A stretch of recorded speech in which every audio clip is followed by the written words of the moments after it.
Hello, ladies and gentlemen, and welcome back to another Thinking in Wesnoth episode. I am playing.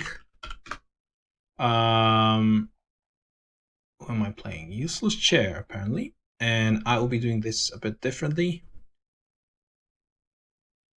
just because I would like to use my full potential and my full thinking power to actually, hopefully, win this game.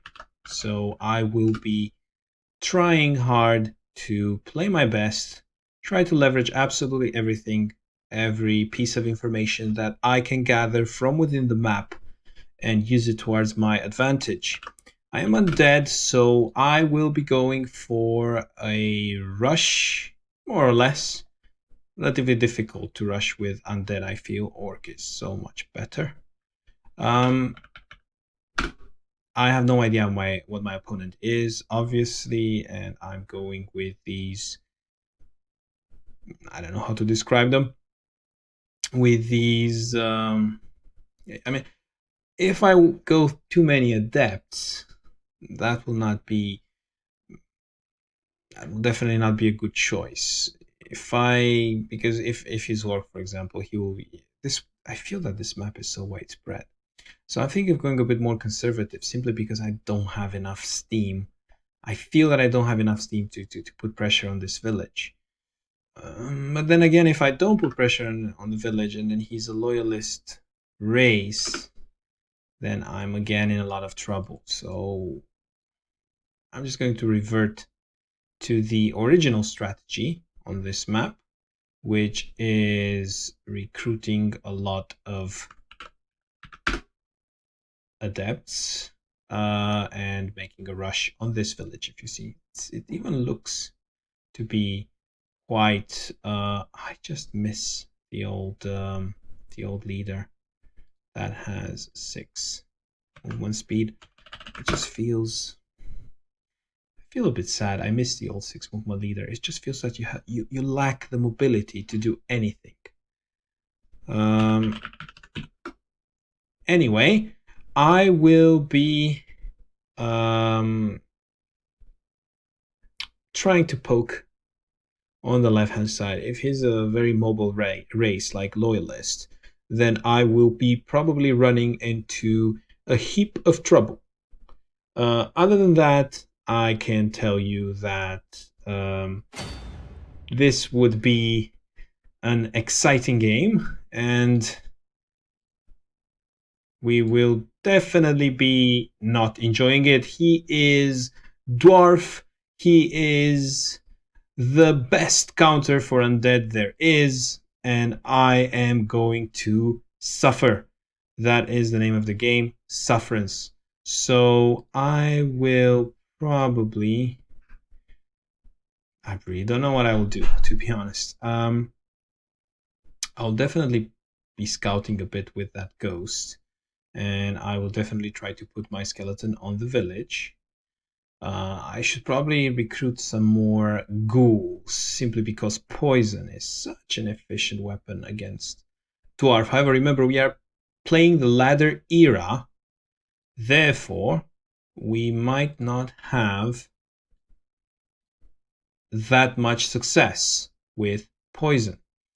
Now, I do want to put a bit of pressure on the left hand side with 2 adepts. I do want to bring my bat back to grab this village. I do have tons of plans in mind, so many things to do, so little units. You do need to wait a bit with undead. That's what I feel. You do need to swarm with a lot of bones and a critical mass of adepts. I mean, undead is really a difficult race to play, especially since the skeletons lack any kind of mobility. But at the same time, it does give you a lot. So you have blade attacks, you have good resistance on skeletons for certain. For certain types of attacks, obviously, versus impact, versus dwarf, you are going to melt. I mean, we can just have a look for those players who are not familiar with the game. If we look at the stats for a skeleton, we can see that the skeleton has minus 20% impact. That's a pretty hefty bonus in damage, if you ask me, and it's quite difficult to deal with it on a macro scale. So if I were to recruit, for example, 3 skeletons, and he would have 3 footpads, and then at night he will form a wall with his footpads and attack me with his slings, then that would probably hurt quite badly. Now, there's really not much point in hanging around, I feel. I should put some pressure. Okay, he went with a dwarvish fighter. Therefore, he must not have that. He shouldn't have too many units, to be honest. So I'm not sure. I should maybe scout a bit. I need that vision so badly. Now, a lot of dwarvish fighters, and that's 16 plus 6. It's important to do the maths, right? The maths tells you exactly how many units he has, how many units he has in the fog. Even if you are not able to see them, you can definitely infer that information. So 14 plus 32, that's 46, plus 24, that's 70, plus 16, that's 86. He can only have 1 footpad hidden somewhere. That's all he can have. Or he might have banked in order to recruit a stronger unit. And this tells me that I can probably be cheeky with this ghost, at least a bit cheeky, because now I'm basically threatening all these villages, right? So, and I'm also going to bring my skeleton forward in case he tries to do any shenanigans with his units. By the way, he shouldn't be able to fully surround me, so my ghost will always have an escape mechanism. But in case he does try to block me, I will have the skeleton to back the ghost up.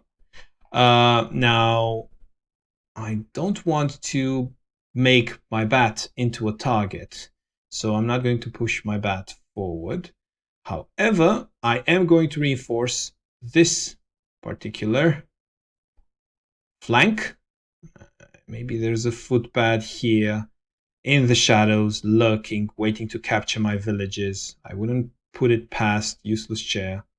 But if it does indeed go for such a sneaky attack, then I will be using my adept. So I'm not too worried about it, to be honest. Now, this is a really important question. Do I recruit a corpse? Do I recruit a walking corpse or not? Now, if I don't recruit a walking corpse, next turn I would have 13 plus 16 gold. That means a bat, and another adept or a skelly or so I would rather have a bat here. And I hope you agree with me. Simply because this middle area is incredibly annoying. I can't even stress it. Just having a footpad here, a quick footpad, trying to just do some tricky plays.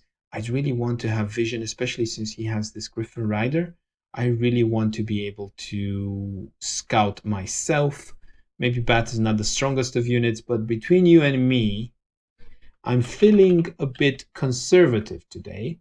Therefore, I won't be trying to press the issue on the left-hand side flank. I will be trying instead to play a longer game. Simply because one Oathsirker recruit can really destroy my day. I mean, I'm basically having only adepts. So he's definitely, I can tell you that I don't even need to see here. When I will be scouting with my bat to see his fresh recruit, I will be seeing an Oathsirker, or my name is not Neki. Anyway, what are his options at this point in time?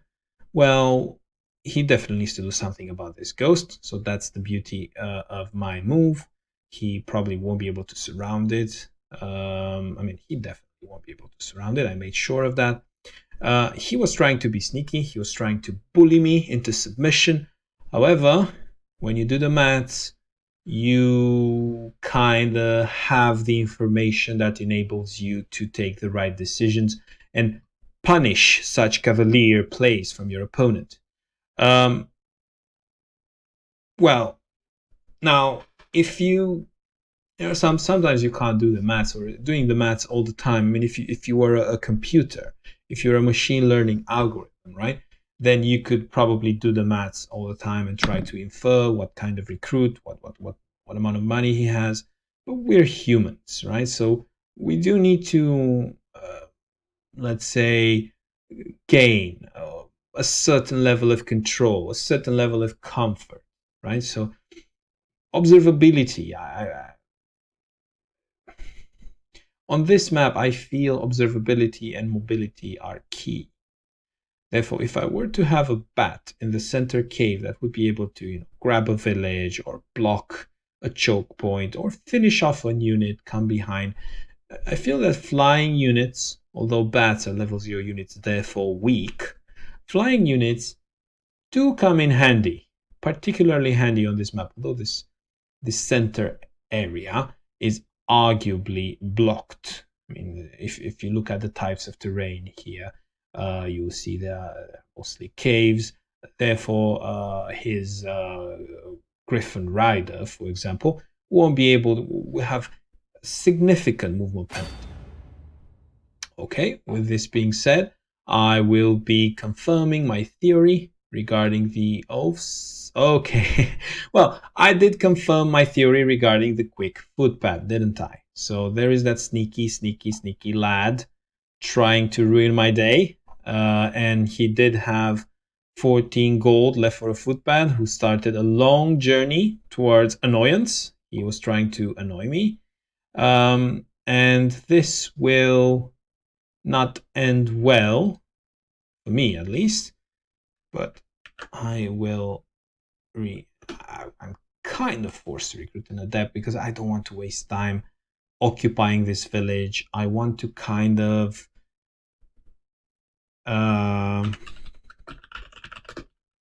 lots of love coming from the fans.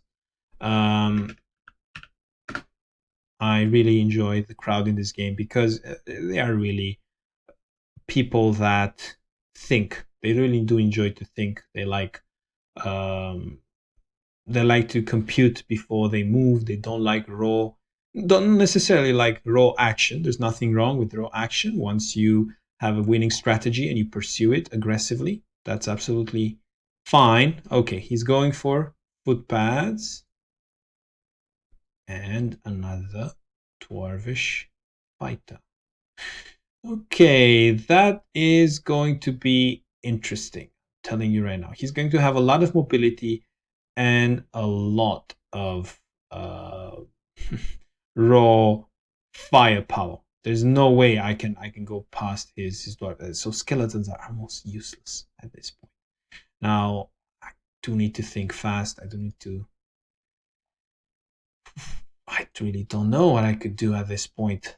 Perhaps I should be absolutely clear that I will not be intimidated at all. I will push my units forward, and it's at the end of the day, it's right. It's going to be night, right? So I might as well leverage my bonuses and make the most out of it, right? Now, he can scout absolutely everything. So even if I do recruit a bat, he will be able to see it. I'm not sure where exactly to best recruit the bat. I will do it right here, right in front of him. And this basically tells him Neki is willing to go for the long run.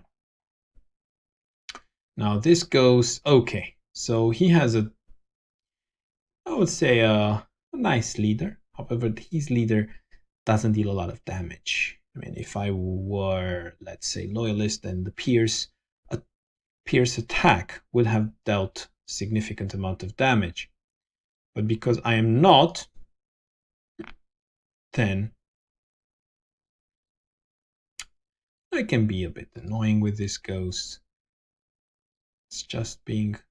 So let me see here. He would be able, if I go there. Okay, I would be able to capture the village. So 1, 2, 3, 4, 5, 6. This interface confuses me.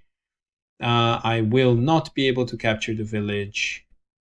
In terms of attacking him, I will probably be annoying, and I will try to keep his leader on that side. However, he can just... I don't know, to be honest. I feel that I'm taking as much as I can from this ghost. I'm leveraging this ghost to its maximum potential.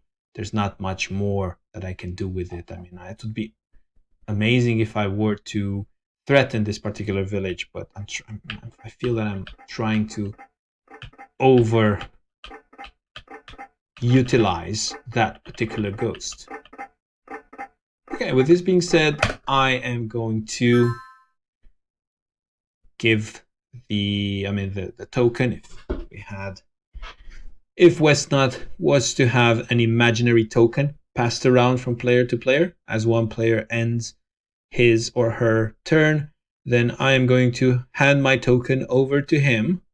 And okay, more footpads. This is what is a bit frustrating in this matchup, and it's actually beneficial that the ladder era does have the modification for the melee attack, because otherwise these footpads would have been too good of a counter to skeletons.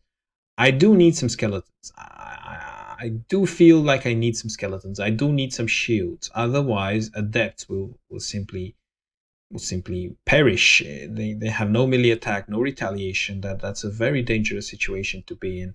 I feel that I do need some skeletons. Now, skeletons could take out footpads simply because footpads are quite vulnerable, if I remember correctly. Footpads are indeed vulnerable to blade attacks, minus 30%, right? And now with the ladder era, I do not get any...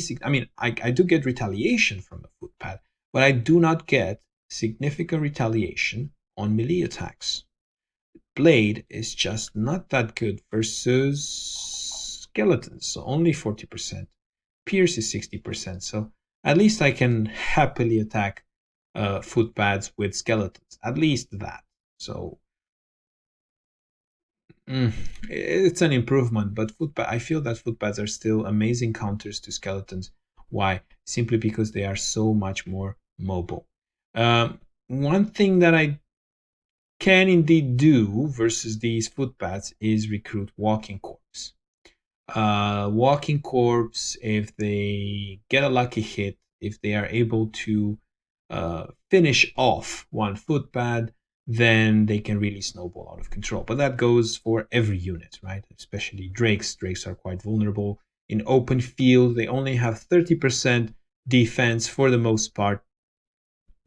So walking corpses are specifically very efficient versus them. Also versus trolls, walking corpses are quite nice because trolls regenerate and you have no way as an undead attacking an orc, you have no means of regenerating. See, he is doing some things on the right flank. I don't really care, to be honest. I only have 2 units on my right hand side flank. He's trying to move around with this footpad. He's trying to get this village. He's trying to be sneaky. I don't blame him.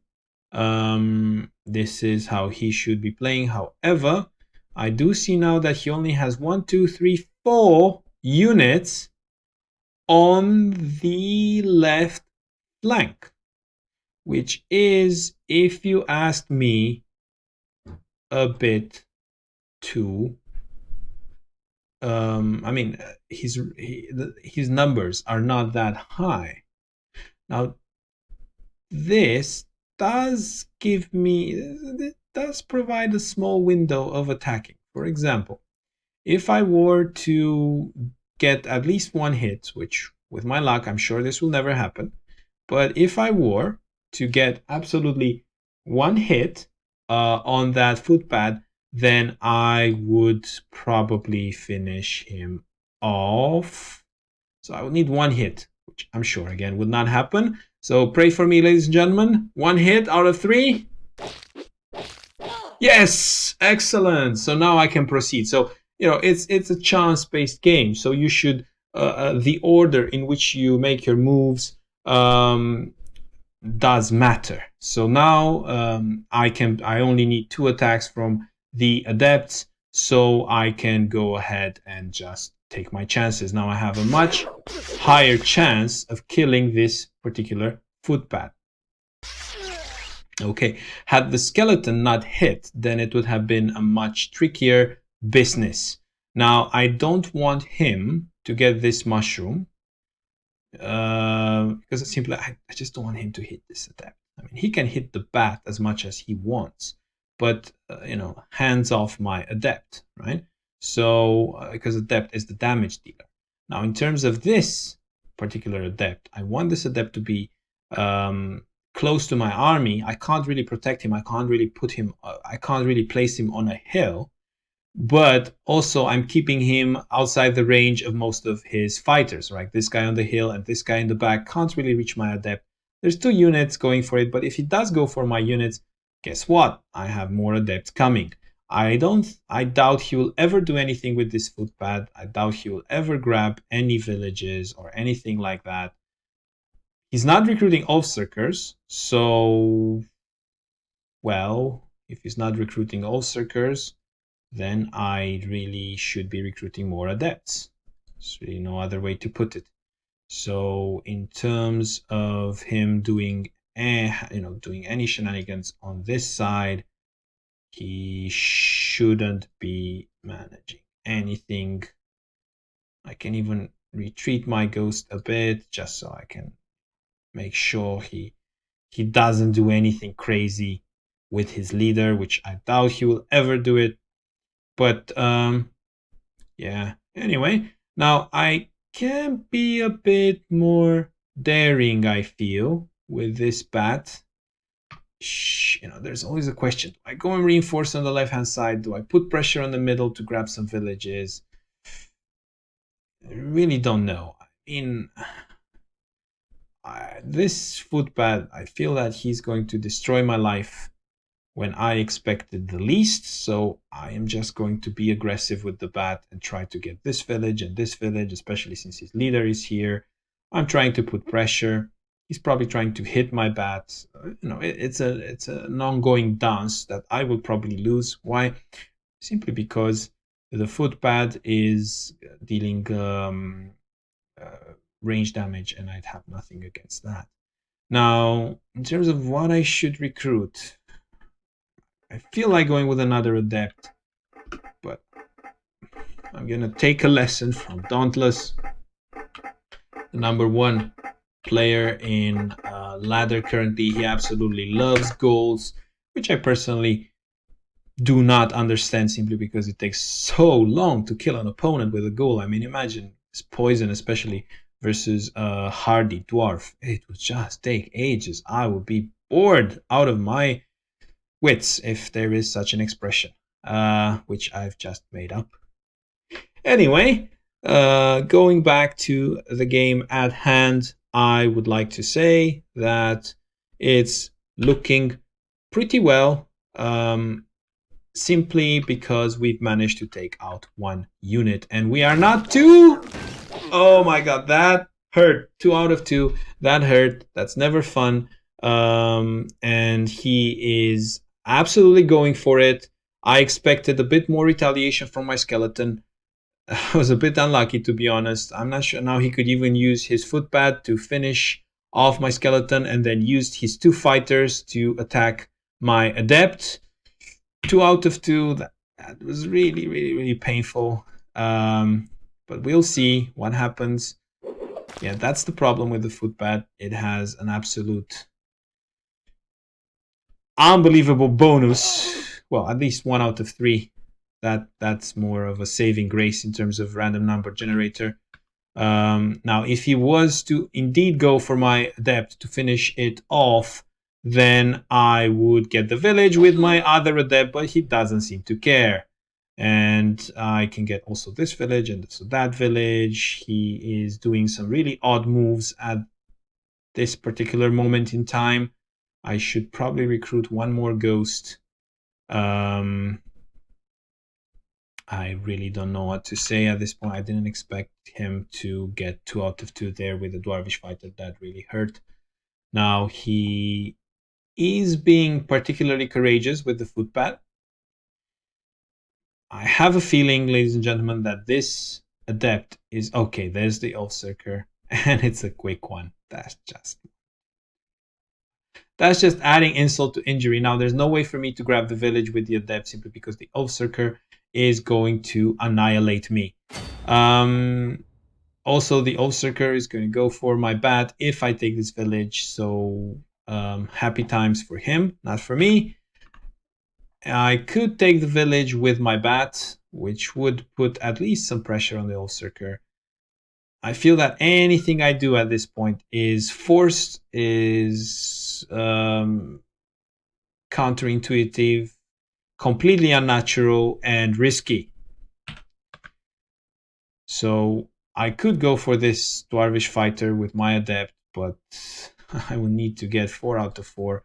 And as we know, this never happens.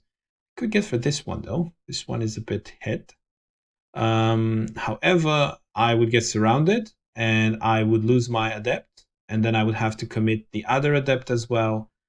It would just be a chain massacre, I feel. But would it be I mean, it would not be a fair, I would say it wouldn't be a fair exchange of units. Simply because okay, let me see. Simply because I will probably kill his Dwarvish fighter, but then he will just demolish my adept without any fear of retaliation. He will be able to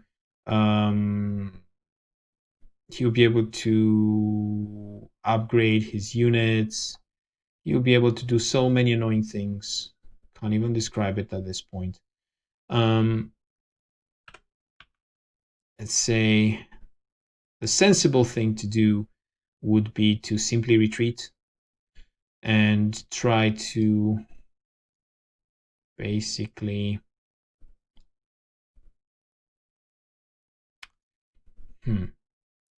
try to okay.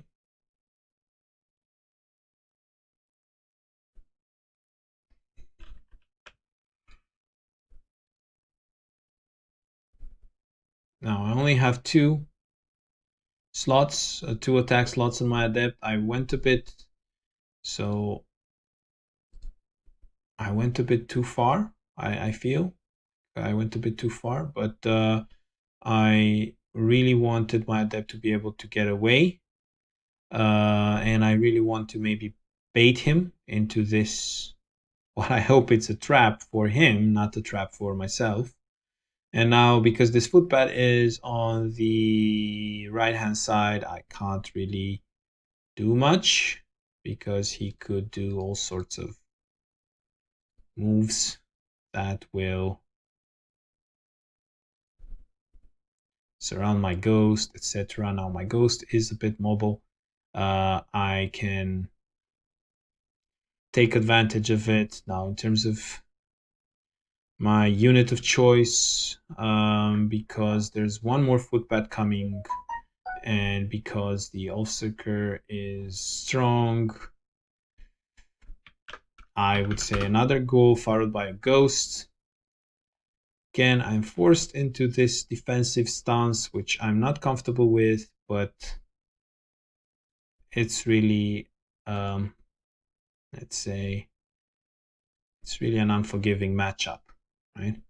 So I want to keep my adepts in this area though, because I want to be able, in case he commits, I want to be able to just go and, make some, have some retaliation. Although with this Ulcerker coming, not sure that will be the best of ideas. And that really hurt. The fact the Ulcerker is quick, that is just absolutely ridiculous. I could try to get this village, but I won't. I will just move back. I think I can grab it even from here. Can I? Probably yes. Okay, I can grab it even from here. At least that's a bit of a good news.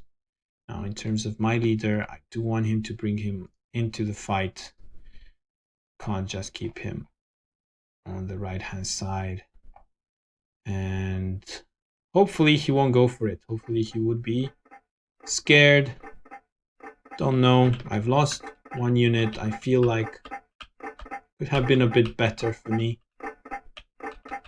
Just feels that skeletons melt versus fighters and footpads. And it's just painful to see. 1, 2, 3, 4, 5, 6. Okay, at least 1, 2, 3, 4, 5, 6. At least even if he commits on this side, okay. Please don't tell me 3 out of 3. Great, 0 out of 3. Some saving grace there. Excellent. And now if he commits with the footpad, I will poison him. So I don't expect him to do it unless he is overly confident, which, I think this is a mistake, to be honest. I think this is a mistake. I might not be able to fully take advantage of it. I don't know. I mean, he has unscathed units, to be fair, but also these units are the ones with most experience. Now, in terms of that Ulcerker, 1, 2, 3, 4, 5, 6. 1, 2, 3, 4, 5, 6. So I would be able to place as long as I place my adepts in this area, I should be fine. And if I could finish off with the ghost, that would be tremendous. However, there's an angry pack of Dwarvish fighters. They deal a lot of damage and they don't care about time of day. And these are coming for me, and they will probably demolish me. Now, I have a ghost on this side, which might be able to reinforce barely, but it's too far away, and I feel that his footpad, the ever annoying footpad, is going to try to make some plays. And to add insult to injury, this Dwarvish fighter is resilient strong, which would give me a very hard time, especially knowing my luck. I'm sure this Dwarvish fighter is going to hit 1, 2, 3, 2 out of 2, probably, with his impact hammer. And then this footpad is just going to finish me off, and then they're going to lock the village down so my ghost can't get on the village. But this remains to be seen. Again, whatever you do, you only maximize your probability to win. You can never make sure of the fact that you will win. That's just impossible. It's just how life is. Okay, now let's see our chances to. So okay, 10. Would this? So 5. That would be 5. Would this be? 1, 2, 3, 4, 5, 6. So 1, 2, 3, 4, 5, 6. I didn't even know. I didn't even notice. I should be able to poison this particular. Okay, at least that. At least I got one shot in. Now, theory says you shouldn't be trying to kill the guy that you poisoned simply because it's a waste. But I do want to kill that particular footpad simply because if he levels, then it's just terrible, and I can't just keep retreating. I feel that I can't just keep retreating, and I feel that I should make a stand, probably committing suicide with all my adepts. Okay, that was not too bad. Now, I don't know if I should be aggressive or not. I will probably be. Okay, that was not necessary. That was really not necessary. I mean, in hindsight, it was not necessary. But because I want, in case I missed one, I wanted to have another slot with the other adept to finish him off. Okay, now it's not too bad. He will try to hit one of my adepts from all sides. He will try to do that. So he's going to have free reign on my adepts. So if he's going to have free reign on my adepts, I might as well use one of my adepts to deal some damage. I mean, that would be the philosophy, right? And I should put my I should put my say. So I don't think I'll ever level this. So I might as well deal some damage. He's gonna go full force on my adept, so I might as well go for the weakest one, I feel. Okay, at least I have some chance of killing this dwarvish fighter. He's gonna kill as many adepts as he wishes, to be honest. There's no way I'm going to stop him, so might as well deal damage with all my adepts and hope for the best. Now, in terms of me covering my villages, I've just noticed I might have a problem. Houston, we might have a problem because this footpad is simply an annoying. Don't know how to call him, but he is very annoying. Now, and also this guy is also annoying. So I don't know. I can't even come and reinforce on this side. I'm forced to use my ghoul to cover for the village, which just feels a bit. It just feels wrong. No, if you agree with me, but it does feel wrong. And I'm also forced to guard this village with the ghost. Again, I'm stretched too thin. I do have some level 0 units, and I do need the ghost to be mobile enough to deal with these attacks from all sides. And I feel that I should be pushing my leader forward just in case night comes and I want to have my leader in a more aggressive position on that side. Now I will be able to recruit, and I don't want to go too far off simply because I want to be able to surround this griffin if need be. And this is not the best of positions. I will probably lose a lot of adepts now, but I'm hoping to at least get a dwarvish fighter in return.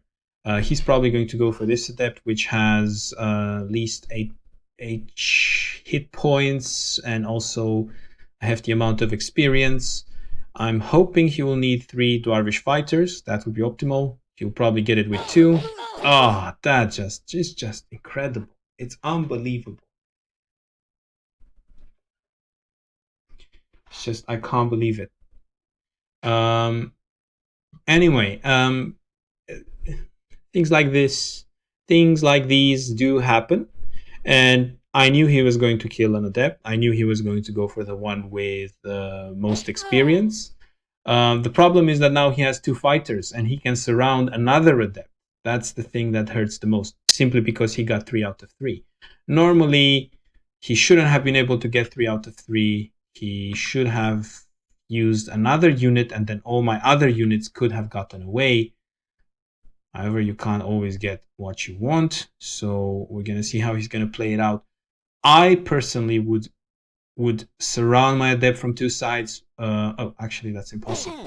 Okay, 3 out of 3 is just to be honest, that just makes things impossible to play. You can't really play against 3 out of 3.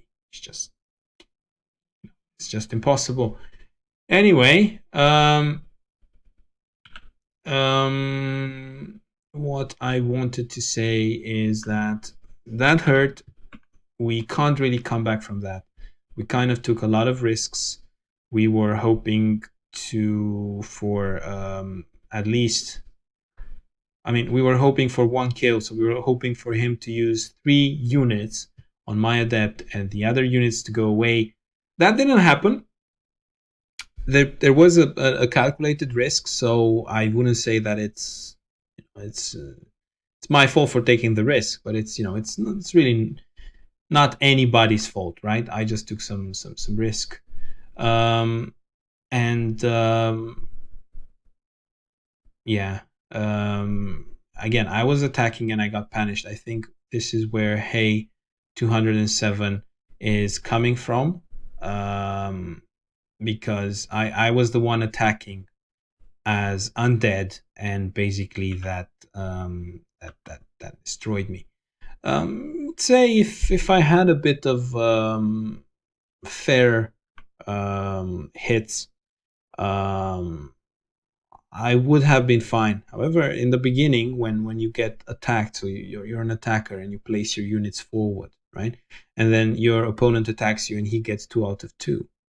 Then that is so important. If the first hit gets 1 out of 2, then it's a whole different dynamics. The chances, the probabilities are completely different. If he gets 2 out of 2, which is very unlikely, then he will be confident that he will be able to kill that unit, and he will go all in. He will have he will have a smaller advantage, which will become larger next turn, and so on and so forth. So I do feel that luck in the beginning can really skew the game on one side or the other. And because this is basically it's not a perfect information game. You don't know what is going to happen. I feel that attacking first does represent a higher risk. However, I do like exploring and I do like taking risks. And I do like to take it in an intelligent way. So I left the skeleton facing the dwarves. I only went in for the footpad after the skeleton hit. So there's little things you can do, but sometimes there's just not much left to do.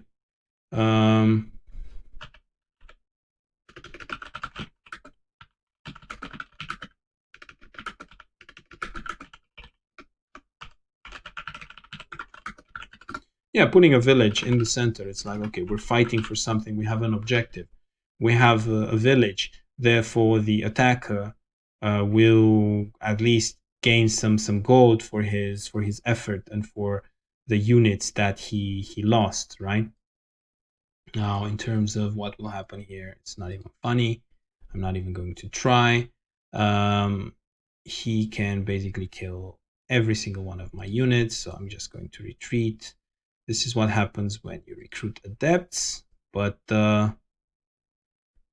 yeah, there was no other way, to be honest. If I wanted to be aggressive, okay, undo everything. Kind of want to, so I have to do something useful here. He's probably going to level his dwarvish fighter. I'm going to go 7-2, and then can I get 4? Well, if I get 2 out of 2 here, then I will probably be fine. So I mean, this unit is going to die. So I'm just now I'm taking risks, right? So I'm taking risks, and I'm gonna go for 2 out of 2 on the bat. It was a risk. I knew that there was a chance of that happening, so I am not going to linger on it. Now see, he's trying to also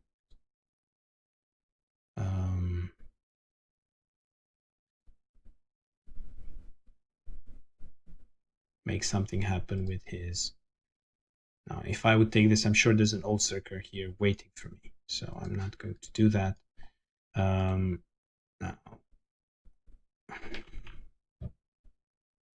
actually, better off scouting. He's going to surround my bat and kill it. So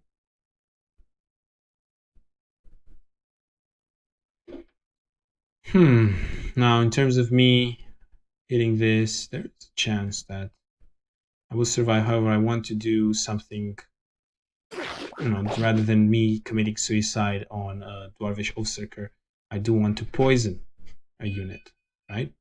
So my time is actually used relatively well. In terms of the Oathsirker, I want to have my ghost here so I can at least fight back a bit. Now, funnily enough, I feel that I need adepts, but I'm so far behind that I'm going to recruit. I do need an adept. Oh, ghost is 19 gold. I didn't know. Okay. That changes rules a bit. I could have gone a bit more ghost heavy. That would have definitely been an option. Yeah, gonna go for another ghost. They don't actually deal damage, so... And it's going to be morning. Not sure. And of course, this annoying little... He's gonna go try to steal some villages as well.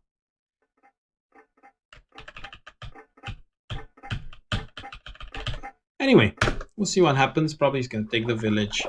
He's going to definitely obliterate my adept. There's no question about that. I'm banking on the fact that he might not be able to retreat his fighter. So this adept would have died one way or the other. But if I would have retreated him, he would have made a wall here. At least now I'm forcing his units to go in all sorts of directions. And I forcing also his footpad to go back. He shouldn't be so daring with the footpad. Also, he has to kill the bat in order to... Anyway, that is always painful to watch. Zero retaliation damage. The Oathsirker is absolutely dead. The Oathsirker is absolute... Okay, I'm still shocked from the brutality of this kill. So the Oathsirker he's unscathed, has absolutely no damage, and my adept is dead without absolutely any chance really to do anything about it. Now, I do like the modification on the ghost cost, and you see I'm not that experienced with this ladder mode, and this is, to be fair, welcomed addition. It is easier to spam ghosts, so ghosts and ghouls would represent an option. Now, I don't know what he's planning on doing here, but my plan is to basically try to capture his units with ghosts, be annoying, maybe get a kill with the ghost on that Dwarvish Oathsirker, and yeah, try to stay alive, basically. Try to get something done. I did poison his units. I did get one really close to dying, but I feel that it might not be enough. He can make a wall. Okay, he doesn't. He's a bit scared. In my opinion, I would have gone with the footpad right here in the middle. This tells me he plans a retreat on the left-hand side. Okay, I did not expect that. He's probably scared of my ghosts. He needs a ranged unit to kill my ghosts. Okay. If he's overcome... Now, I'm also doing a bit of psychological games, right? If he is worried about my ghosts, and he is kind of overcompensating for my ghosts, then I will be recruiting more ghosts. Because, to be fair... poachers versus ghosts, mass poachers versus mass ghosts. I feel that Ghosts would win, simply because I will turn out to be the one who is more mobile, funnily enough. However, it's so difficult to kill footpads with ghosts. It's just a painful matchup to watch. Footpad hitting a ghost, and a ghost hitting a footpad is just terrible. So I got a bit of a lucky break there. His 2 out of 2 turned out to be a 2 out of 2 miss.